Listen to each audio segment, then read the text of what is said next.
ఎండలు పెరిగిపోతూ ఉండటంతో చల్లదనం కోసం వనాల్లో పుట్టల్లో ఉండాల్సిన పాములు తమ ఆవాసాలను వదిలి జనవాసాల్లోకి వచ్చేస్తున్నాయి. జయశంకర్ భూపాలపల్లి జిల్లా కాళేశ్వరం ఆదివారం రాత్రి రామరెడ్డి తన ద్విచక్ర వాహనాన్ని తీసే క్రమంలో హ్యాండిల్ని పట్టుకోబోయాడు.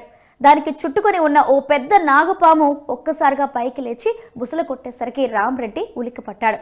వెంటనే పక్కకు జరిగి పామును చూస్తూ షాక్ అయ్యాడు. ఆ పాము హ్యాండిల్ పైనుంచి బైక్ హెడ్ లైట్ డూమ్లోకి దూరిపోయింది. ఒక్క క్షణంలో ప్రాణాపాయం తప్పిందని షాక్ అయిన రామరెడ్డి స్నేక్ క్యాచర్కు సమాచారం ఇచ్చాడు. వెంటనే అక్కడికి చేరుకున్న స్నేక్ క్యాచర్ పామును బయటికి తప్పించేందుకు చాలా శ్రమించాడు. స్నేక్ క్యాచర్ను పలుమార్లు కాటు వేసేందుకు ప్రయత్నించింది ఆ నాగపాము. పడగ విప్పి బుసలు కొడుతూ అతనిపై దాడికి ప్రయత్నించింది. పాము దాడి చేసే తీరును చూస్తూ వణుకు పుడుతుంది ఎవరికైనా. అయితే స్నేక్ క్యాచర్ భయపడకుండా పామును జాగ్రత్తగా బయటకు రప్పించి బంధించాడు. అనంతరం దాన్ని తీసుకువెళ్లి అడవిలో వదిలేశారు. దీంతో అందరూ ఊపిరి పీల్చుకున్నారు.